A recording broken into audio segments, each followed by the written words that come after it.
Hello and welcome to Change Starts Here Research Conversations. I am Kim Yaris and I'm here with my friend and colleague Jennifer Chevalier. And today we are talking about future-focused lesson planning.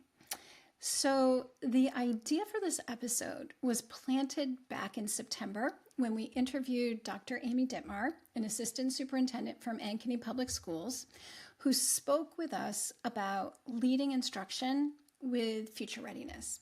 So today, we would like to take that idea a step further and consider what lesson planning looks like when we lead with future readiness. So for me, the first question that comes to mind, Jennifer, as I think about this is, what could this look like? Where would someone begin if they were interested in leading instruction with future readiness? Hey, Kim. I think future-focused lesson planning really involves backward design, or in Seven Habits language, beginning with the end in mind. So the end in mind for students is really to make sure that they are prepared to have a successful life and are really fully equipped with the future readiness skills. So let's talk about some of those key future readiness skills, beginning with personal effectiveness. So skills like responsibility, vision, prioritization, and higher order thinking. As students learn these skills, they really become effective as individuals. And as they master those skills, students can become personally effective and they can apply the skills as they learn to lead themselves. And so the leading themselves part is really an application of those skills, and it looks like students developing their strengths, achieving goals that they're setting for themselves, actively contributing, and fostering their own wellness. So when you combine those personal effectiveness skills and the self-leadership skills, students are really well equipped to be successful individuals. But I am feeling you here. We know people do not function in isolation. So there's a lot of interaction with other people. So they also have to have the skills to be successful in those interactions. And so let's start with developing interpersonal effectiveness. So those are key skills like relationship building and empathy, communication, collaboration. As students master these interpersonal effectiveness skills, they can apply them as they learn to lead others. So those are kind of the foundations, and then they apply them through things like cultivating trust among a group of people, or sharing a purpose, aligning teams, or empowering potential. Can you imagine if we had a generation of students who graduated and they were personally and interpersonally effective and were able to lead themselves and others effectively? So that's the dream, right? Yes. That is the vision that we want to hold in our minds when we are talking about future-focused readiness, right? And as you were talking, I'm thinking, hello, you are describing the student leadership portrait, right? And so whether you use this framework or another to guide your thinking about preparing students for the future, the goal of future-focused lesson planning is to integrate those essential competencies in both instruction and instructional practices, right? So that's the dream. But of course, we are working within the realities of curricula, content areas, academic standards, which can understandably make future-focused lesson planning feel, idealistic rather than practical. However, it does not need to be just a theory, and it is not. So as we've been working through this, we find that it helps to think about it like this. It's not about choosing between academic standards and future readiness competencies. It's about melding them together. It's about integrating the two. Rather than either this or that, it's both and. So I think both and is something that will really resonate with our listeners. But I think too, They're going to wonder what it looks like in practice. Great point. All right. So traditionally, we might start with a standard and build our lesson around it. So, for example, we might take a literacy standard like this one that says refer to details and examples in a text when explaining what the text says explicitly and drawing inferences from the text. And then we go to work selecting a text, identifying the places where it supports the standard, and plan the lesson from there. So it's all driven around the standard and what we can do to meet the standard. So future focused lesson planning suggests making just a few small tweaks to this process by asking some big picture questions like, how does the standard align with our most wildly important goals for students, which go back to those things that you were talking about, Jennifer, right? All of those things that we want kids to be able to do when they graduate high school. So it's about asking, what is the bigger purpose of doing this literacy standard? And how does, how does the ability to draw inferences from a text support students in their lives and their futures? So which of those competencies from the SLP or whatever framework you're using naturally correspond to the standard? And so with those questions in mind, the next step is to think about the opportunities to teach future readiness skills within the context. So you might intentionally select a text with characters or storylines that demonstrate future readiness competencies like adaptability or maybe problem solving. These things show up a lot in literature. And then you might challenge students to identify moments where characters show these skills, which would require them to make inferences, aligning perfectly with the standard. Or thinking about instructional practices, you could engage students in practicing both academic and leadership skills. So for instance, you might give them an inference such as, throughout history, Stuart is adaptable. So they're not making the inference, but they're working with an inference. And then you give them the task of collaborating in pairs or small groups to reread the text to find the evidence that supports this claim. So not only does it reinforce their ability to make inferences, but it also helps them to practice collaboration, which is a critical future readiness competency. All right, I have said a lot, right?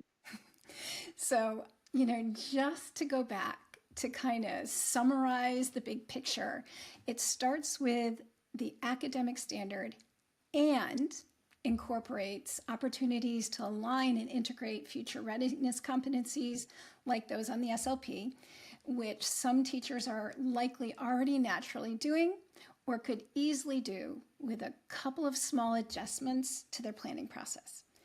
All right, Jen, this is a literacy example, but the question begs, do you think it translates to other content areas? Like what would this look like, say, in algebra class? Well, how many times, Kim, do we hear students ask, when will I ever use this? All the time in algebra. Right? Especially about algebra. I have heard that said so many times.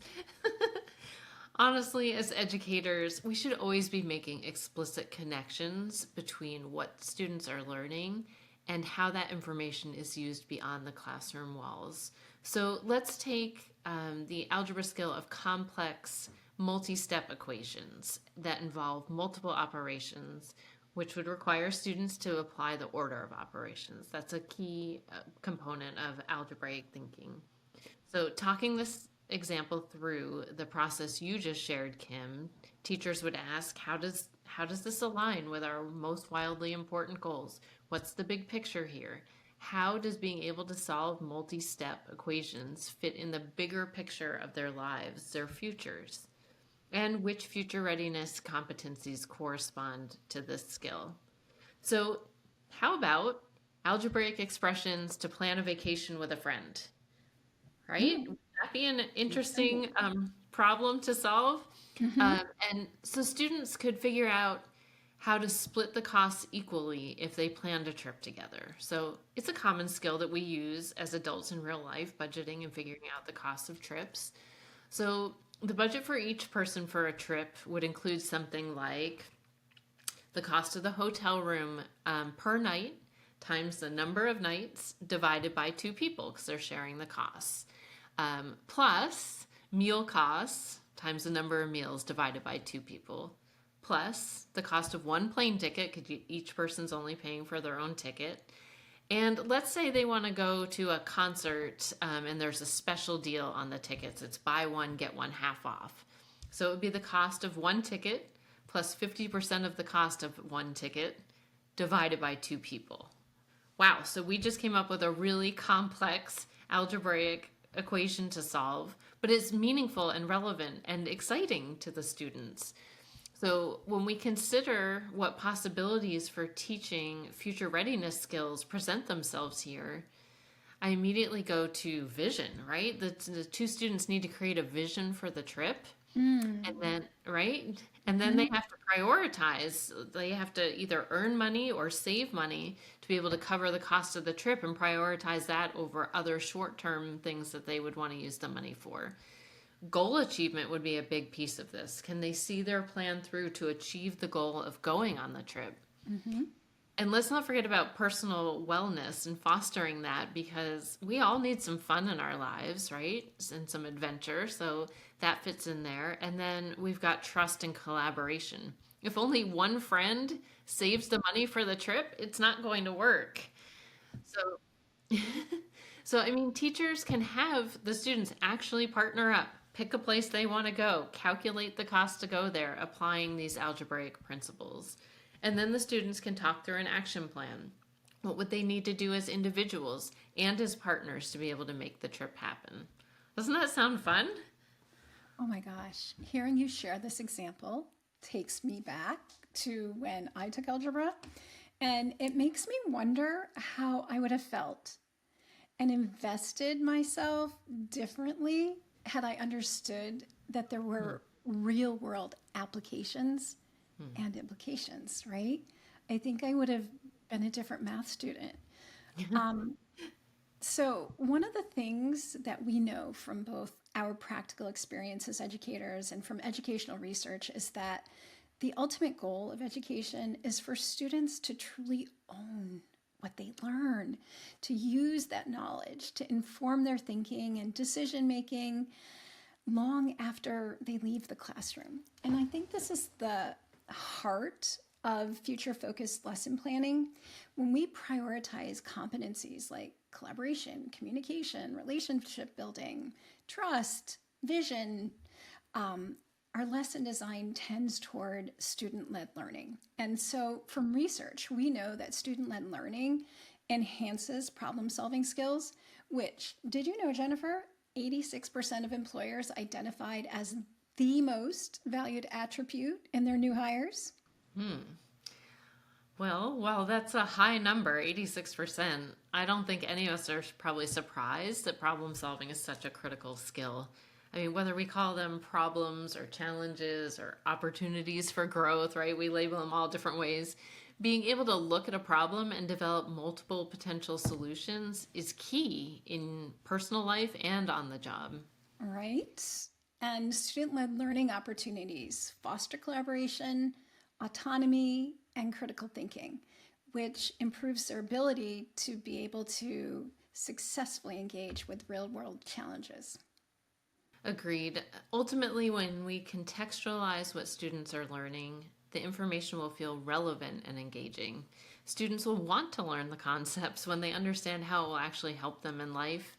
And then when we build on the future readiness skills, students will understand how to apply the academic knowledge in real life. The application of knowledge, I think, is so often missing from classroom instruction. I mean, I can remember times that I totally missed the boat on this personally.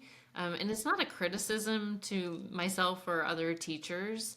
I know from experience how many standards have to be covered in a year, and it can be really difficult to find the time to make those critical connections between learning and application.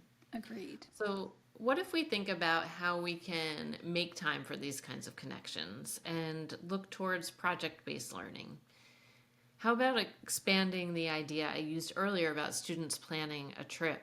We've already included the algebraic expressions for calculating the travel costs, but what if we added in linear equations for calculating taxi fares based on the distance traveled? Or even quadratic equations to explore how some of the architectural features in the city that the students choose were designed, like domes or arches. One project can really help students apply and contextualize all of these algebraic skills. Great example. And it does sound so much fun, right? So it might be helpful if we talk through how teachers can get from the place of teaching academic standards in isolation and future readiness skills in isolation. Okay, sure. So I think we need to consider what academic standards go together. Mm. Sometimes our curriculum or our scope and sequence aren't developed in a way to really bridge connections between academic standards. An example I have thinking back to when I taught fourth grade math, I thought the standards were really poorly organized. Addition was taught early in the year, which makes sense. Then multiplication came later. And then all the geometry skills were taught at the end, including calculating area and perimeter. I would get so frustrated because students would always mix up area and perimeter. And they knew how to do those things, but they just would add for area and multiply Mhm. for perimeter and get them confused in their minds. Then I had an epiphany. I switched to teaching perimeter when I taught addition, because after all, perimeter is a great application of addition. And I taught area when I taught multiplication, since calculating area is an application of multiplication. And I'll just say, reorganizing those standards, the students rarely confused area and perimeter after that. I can see how that was a better way to organize those standards. When we organize standards in a way that makes sense, it seems like it would be more efficient and effective, right? And I think that's always about what we're after, too. I mean, that's part of the big picture for us as teachers. Um, and I'm thinking that after we organize standards better, the next step would be to contextualize standards in its real world applications through project based learning, as we discussed earlier. So teachers can approach this by thinking about issues impacting their school or community or trends that students are already gravitating towards or already interested in. The more personal the connection, the better we engage students. But of course, we need to be careful here.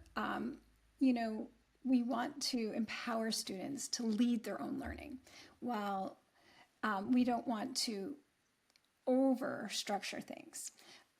I found that when students have voice and choice in how they approach their learning, they often produce products that far exceed my expectations. I can think of some examples of that myself from my career. And that's a great reminder to all of us. I think once we contextualize the learning, like you were describing, the next piece is to integrate those future readiness skills. What skills naturally fit in with this project? In keeping with empowering students, ask them what future readiness skills they think they need in order to be successful with each project. Mhm. Have them note which skills they actually used and how effective they are with those skills. They can even set goals for improvement around things that they think that they didn't do so well on. Really, Kim, I think what we're getting at here is that it's just a shift in our thinking, right? Mhm. As you said, it's tweaks, it's not revamping everything. Mhm. If we just integrate academic standards and infuse future readiness skills, we will generate graduates who are prepared to be successful in life and on the job. So, as we wrap up, it's worth reflecting on how small shifts in our thinking and planning can create these ripple effects in our classrooms. When we align academic standards with future readiness competencies, we're not just teaching students what to learn, we're empowering them to navigate the complexities of their future with confidence, adaptability, and purpose. So, if you are intrigued by this approach and want to see it in action, we have included 3 future-focused lesson examples in the show notes to inspire your planning. Awesome. Well, we thank you for joining us for this episode of Change Starts Here. Next time, we're going to be discussing developing student efficacy.